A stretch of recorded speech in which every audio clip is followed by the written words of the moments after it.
All right, so I went through this whole crazy story that everybody's got something like this with one of their ex-boyfriends, girlfriends, whatever. This was mine.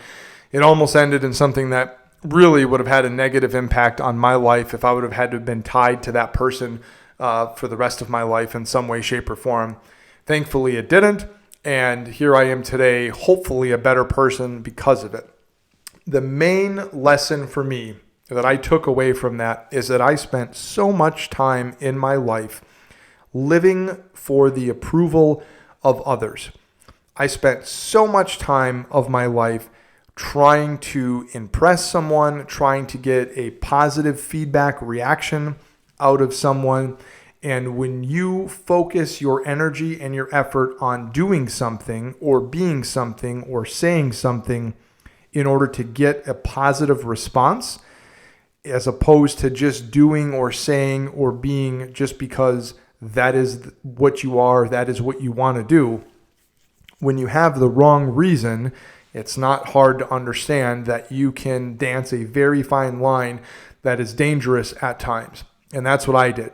And I was so worried about trying to find someone that would give me all the positive reinforcements that I wanted and would play into my ego and my vices and, tell me all the things I wanted to hear and be all the things that I wanted and say all the things and do all the things, that I was so blind because I was getting all of that feedback that was positive, that was just pumping up my ego and giving me all those things, that I was so obvious that this person that I was with was cheating on me from basically the beginning. And what I ended up finding out was I was the person that she was using to be the one who cheated with her. So she already had a boyfriend, and they were living together, and I think they took a break or something. So